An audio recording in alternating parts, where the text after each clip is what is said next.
Yes, for the debate.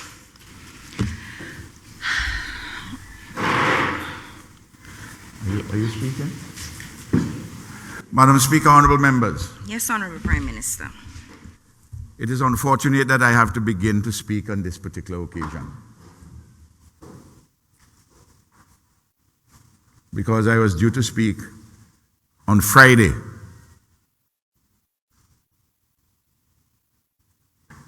But inasmuch as no one is rising to speak, I think I'll invite the Honorable Minister of Finance to wrap up the debate so that we can all go home. Honorable Minister of Finance, you have 3 hours as soon as you're mic'd and ready.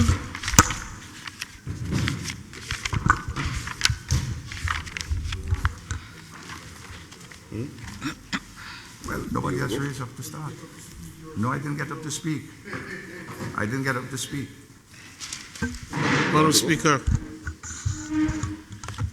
Madam Speaker, before the Honourable Minister of Finance embarks on the journey to wrap up the budget debate exercise, I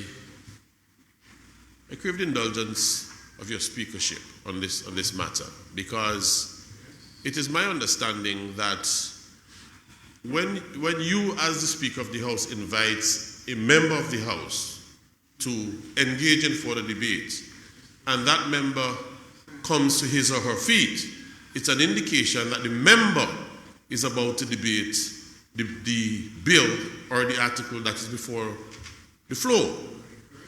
The honourable member for North Central Windward came to his feet, and you rightly recognize the honourable member for North Central Windward. He either entertains the purpose for which you've asked him to, for which he has risen, that is to participate in the debate, or then he takes his seat not having participated in that debate. Yeah, Honourable Member, yes, I've heard you on the point. I've heard you sufficiently on the point. And I'll bring to you a simple, very simple example. I had indicated for the debate, and there were housekeeping matters, of which the Honourable Member, rightly so, for West Kingston also participated. Then the Honourable Prime Minister, Leader of House Business, also made some further comments. I'm now going to invite the Honourable, Honourable Minister of Finance, please proceed. You have 3 hours. I see. That is my ruling, Honourable Member. Yes, your ruling. Yes. Nonsense continues. You don't tell me, come on.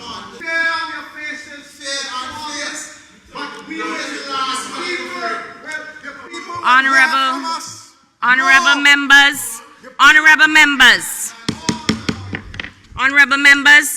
members, I'm on my feet. I am indicating that we will have the contribution of the Minister of Finance. We will do so in silence. Honourable Minister of Finance. Honourable Minister of Finance, thank you for your patience. No, not at all, Madam And Speaker. please, you have 3 hours. Thank you, Madam Speaker. I return to where I was so rudely interrupted to make the point, and I'll make it minus the point of any.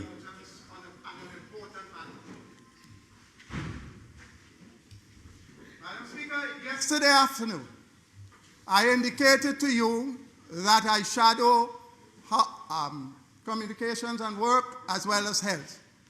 And I inquired of you whether the Honourable Minister of Health will be available to make his presentation before I respond to the budget debate. You indicated to me that you are not aware, but you expect that it may happen. Therefore, I sat here and waited to find out when the Honourable Minister of Health will be making his presentation before I can so do. I came here early this morning, deliberately to find out what is happening, and I saw no sign of the Minister. So I am shocked, Madam Speaker, that you would allow for the wrap-up of this important debate, knowing that I indicated my firm intention to speak, and that my speaking depended upon the presentation of the Minister of Health. Honourable Member. I ask you, in the circumstances in the interest of the people of this country and this very important exercise of the budget debate, to revisit the decision insisted upon erroneously by the Honorable Prime Minister, as indicated by my colleague, the Honorable Senator Bruce. Honorable. And I urge you again, Madam Speaker, with the power in your hand for the time being, and in the interests of the just government of this land, to allow for the proper debate of this important estimate budget we have before us. Honorable Member, first of all, I've allowed you to speak in circumstances where the Honorable Minister of Finance has already commenced with his wrap-up. That's one. But in as much as we are already here, I too must respond in a fulsome way to what you have indicated. You communicated, Honorable Member, with the greatest respect to me via WhatsApp. You asked indeed whether the Honorable Minister of Health will be here to speak. You have just said that I told you I believed that he would be here. That is incorrect. Pull your records. I wrote to you, I'm not sure, as I do not have funeral details. End of my response. So I could not have given you that particular indication. That's one. I sat here and I asked for further debate. There were members here who had not yet contributed, including your good self, Minister of Finance. Madam Speaker, may you permit me just one brief intervention? There is a tradition in this House that speakers on both sides of the House, we alternate, and where we have large discrepancies in members on one side of the House, naturally you would expect more would speak in sequence from this side of the House. There are, on this side of the House, the Attorney General is a public servant. He does not speak. We have 9 parliamentarians, elected parliamentarians, and 4 senators. So we have 13. The opposition has 6 members plus 2, they have 8. What have we had thus far in the parliament? We have had the leader, the Minister of Finance spoke, the leader of the opposition responded. Then we had one person from the opposition speak, and 2 persons from the government side spoke yesterday evening. I expected, frankly, this morning that someone from the opposition side will get up to speak, so that we keep doing the alternations. And the first thing I did, I asked informally Senator Bruce whether he's ready to speak. He said no.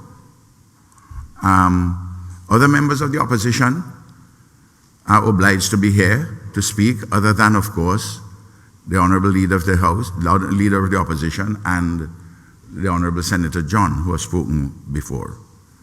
So that there are other members of the opposition who are here who could have gotten up to speak. They decided to hang back and wait. I got up to indicate that normally to the people of this country that I will speak. I will normally speak on Friday. But since nobody wants to speak, I'll invite the That's not in your power. just please. That's for the speaker to decide. Please, please. That's how you overrule. Please. That's how you run this like this is your own fiefdom. Please. This is the people's parliament. You don't have that authority. Madam Speaker. Honorable Speaker. Member for West Kingstown. Honorable Member. Honorable Member for West. Honorable Member for West Kingstown. Madam Speaker. Honorable Member. Honorable Member for West Kingstown. Once again, you are incorrect here. You are incorrect. And more than that, you're being disruptive. We are sorting out some issues. We need to have them sorted. It is not in my power to close the debate, honorable member. It is not. It is not. It is not in my power. Where I am incorrect. You are incorrect because it is not in my power. If you call for members to speak and there are no members, The then next- you call on the mover of the motion. You, not anybody else, call If on the minister to once he indicates, the Prime Minister has no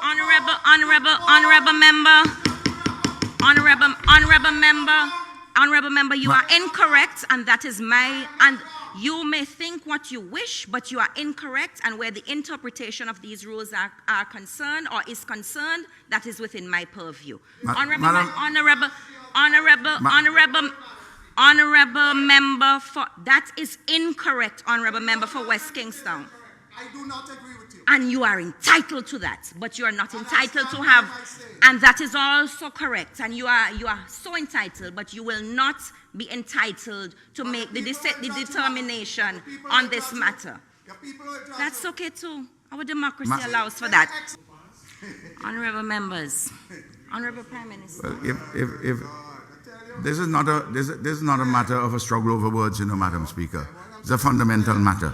Yes. And because I indicated that I normally will speak just before the Minister of Finance wraps up. And that on this occasion, because no one was getting up, I was saying to him, and then no one at that point got up, said they'll speak. They playing their gotcha games. And you called on the Minister of Finance to wrap up, not me. You called on him, not me. Yes. As is your duty. Honorable Minister of Finance, once again, you have 3 hours. I did not start your time for obvious reasons. I will start your time now. Thank you, Madam Speaker, honorable members. I return for the third time to where I left off before I was so rudely interrupted.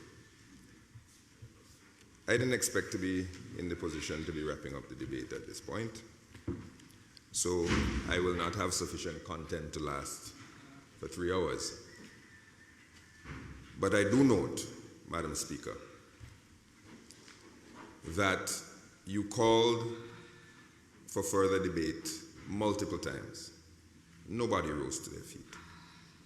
I don't know if after you have done that, we were all supposed to just sit and stare at each other in silence. Because you said further debate, further debate, further debate. Nobody got up. The Honorable Minister of Agriculture spoke yesterday afternoon. The Shadow Minister of Agriculture on the other side did not speak in response. The Honorable Minister of Transport and Works spoke yesterday. The Honorable Shadow Member for Transport and Work decided not to speak. There are 3 members, elected 3 members over here, who had not addressed the House on the debate yet. None of them rose to their feet. In fairness, there are multiple members on this side of the House who also have yet to address the House, and none of them rose to speak. But in a position where you're asking and asking and asking for further debate, and nobody gets up, they're playing chicken with one another. At some point, somebody has to get up, Madam Speaker. So here we are. Here we are, Madam Speaker. And it is more than passing strange that the person who has had the most to say this morning had an opportunity to speak to you for about an hour. It's an hour, Madam Speaker, or 45 minutes that they have had an opportunity to stand up and speak uninterrupted for 45 minutes and chose not to. And another individual who had an opportunity to speak for 45 minutes chose not to. And another individual who had an opportunity to speak for 45 minutes chose not to. So they could have spoken uninterrupted for in excess of 2 hours, and none of them got up and said a word. So I don't know what the drama is at this point. Again, I would have preferred not to wrap up now. I was still getting information for my wrap up. But here we are, Madam Speaker.